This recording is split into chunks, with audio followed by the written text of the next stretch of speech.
Hello दोस्तों। तो आज मैं आपके लिए एक इम्पॉर्टेंट टॉपिक लेकर आया हूँ 3D ज्योमेट्री से। Equation of line passing through a given point and parallel to a given vector. मैं आपको आज आपको ये बताऊंगा कि अगर कोई लाइन है जो किसी गिवन पॉइंट से पास कर रही है और किसी गिवन वेक्टर के पैरेलल है, तो उसकी हम इक्वेशन कैसे निकाल सकते हैं। ठीक है, तो स्टार्ट करते हैं।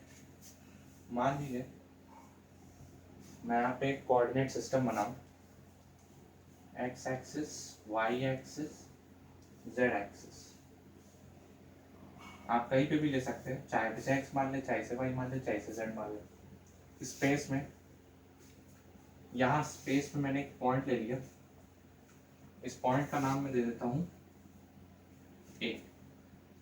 इस पॉइंट से एक लाइन पास करूंगा मैं ऐसे, क्योंकि मुझे निकालना है ना इस लाइन की इक्वेशन जो एक पॉइंट से पास कर रही है।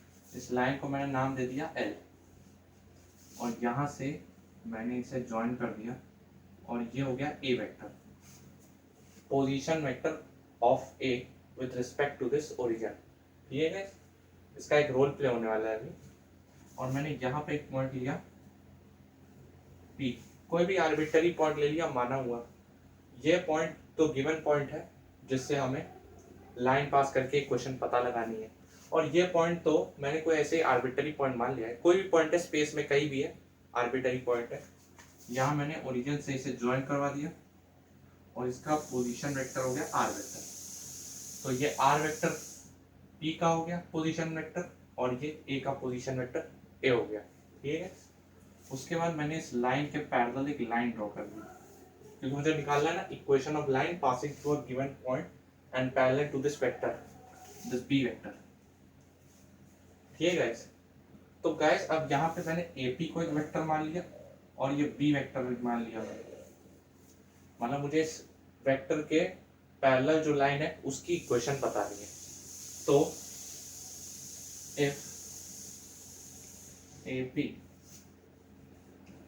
and B are parallel,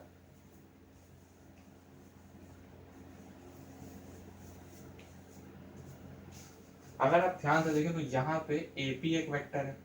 अब जाहिर सी बात है, दो पॉइंट्स है, एक वेक्टर तो होगा ही। एक लाइन है जिसपे दो पॉइंट है, इसे मैंने एक वेक्टर कह दिया और इसे एक वेक्टर कह दिया। ये दोनों वेक्टर्स पैरेलल है। तो अगर आपको पता हो कि अगर दो वेक्टर्स पैरेलल होते हैं तो उनकी ये कंडीशन होती है,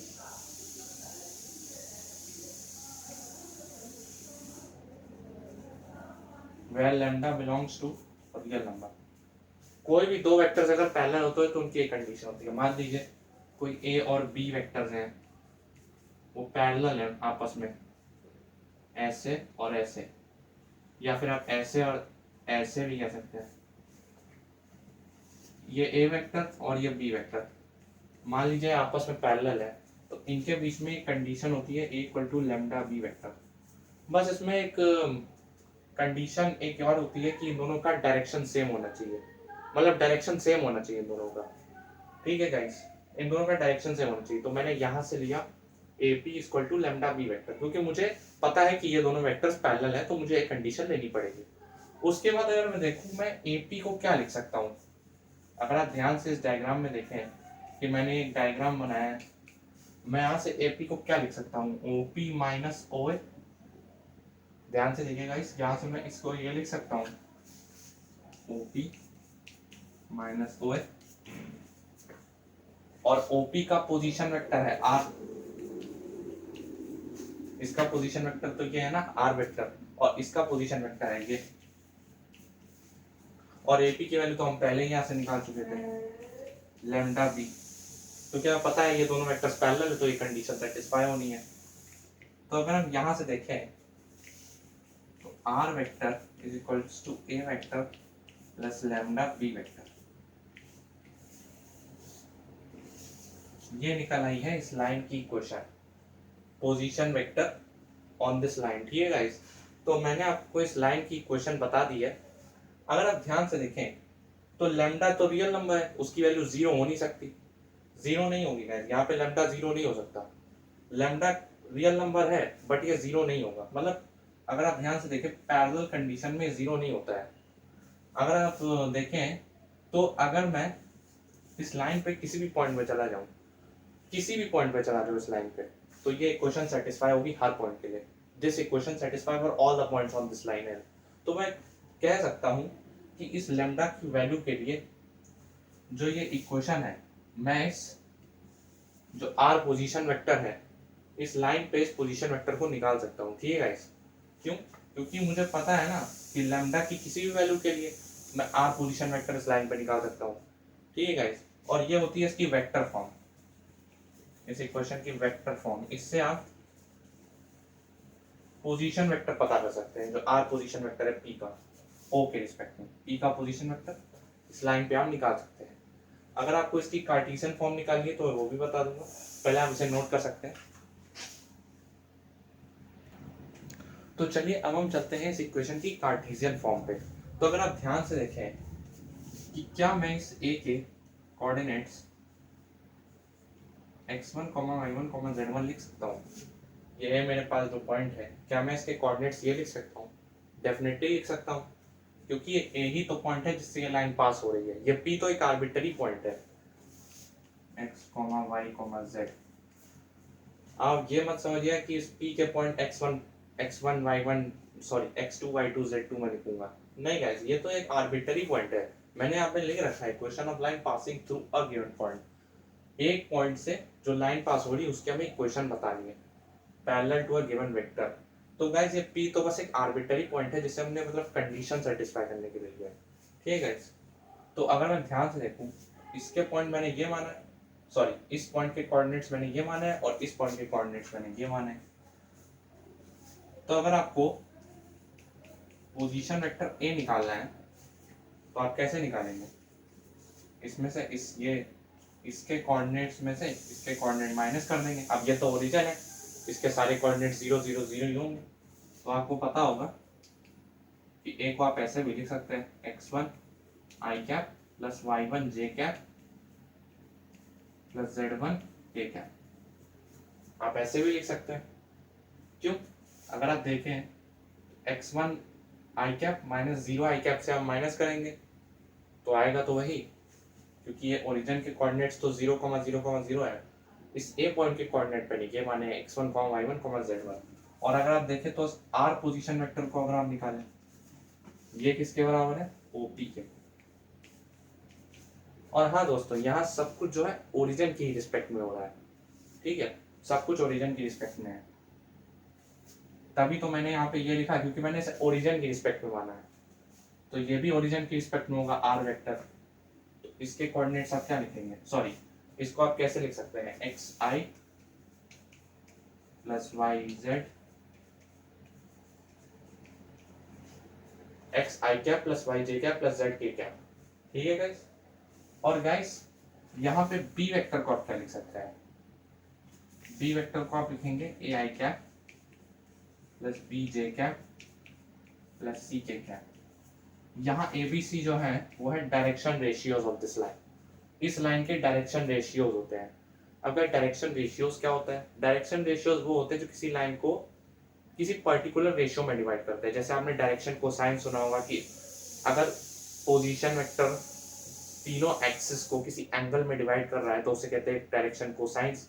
और वैसे ही डायरेक्शन रेशियोज होते हैं। तो डायरेक्शन कोसाइंस और डायरेक्शन रेशियोज एक दूसरे के प्रोपोर्शनल होते हैं। तो अगर आपको डायरेक्शन रेशियो नहीं पता है किसी लाइन के, तो अगर आपको डायरेक्शन कोसाइन पता है तो आप डायरेक्शन रेशियो में निकाल सकते हैं।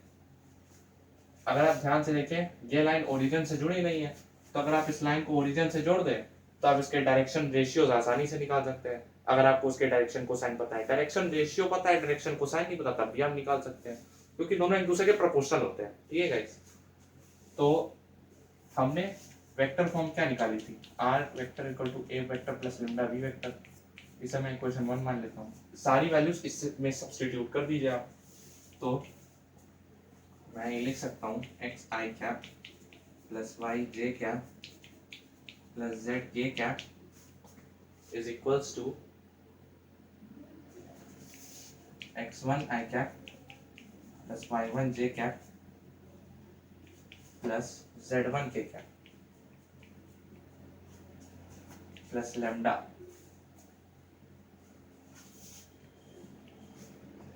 Lambda into this a i cap plus B J cap plus C K cap. ठीक है दोस्तों, मैंने यहाँ तक लिख दिया है। अब मैं इसको सॉल्व करूंगा, बट पहले आप इसे नोट कर लीजिए। तो हम यहाँ पे अपनी इक्वेशन छोड़ के गए थे, X I cap plus Y J cap plus Z K cap is equals to X one I cap plus Y one J cap plus Z one K cap plus lambda A plus lambda into A I cap plus B J cap plus C K cap. तो अगर आप ध्यान से देखें तो इस तरफ और इस तरफ के टर्म सिमिलर है, तो क्या मैं ये लिख सकता हूँ x minus x one plus Y minus Y one J cap plus Z minus Z one K cap और इधर lambda A I cap plus B J cap plus C K cap. मैंने क्या किया, इधर के टर्म्स इधर ले आया। ठीक है गाइस, क्योंकि इधर के दो जो मतलब टर्म्स है वो सिमिलर ही तो है। देखिए आई कैप जे कैप के कैप सिमिलर है। अगर आप ध्यान से देखें तो अगर मैं यहाँ से लैम्डा की वैल्यू निकालूं तो लैम्डा की वैल्यू क्या आएगी, आप ध्यान से देखिए। ये वाला टर्म मैं इसके बराबर कर, ये वाला इसके बराबर, ये वाला इसके बराबर, तो हम ऐसे भी तो लिख सकते हैं x minus x one upon a y minus Y one upon b equal to z minus Z one upon c equals to lambda. मैंने क्या किया दोस्तों, मैंने लैम्डा को अंदर मल्टीप्लाई कर दिया। शॉर्ट में लैम्डा को अंदर मल्टीप्लाई कर दिया, लैम्डा ए आई कैप इसके बराबर ले लिया, लैम्डा बी जे कैप इसके बराबर और लैम्डा सी के कैप इसके बराबर। और मैंने यहाँ से क्या किया, लैम्डा की वैल्यू निकाल ली पूरे में।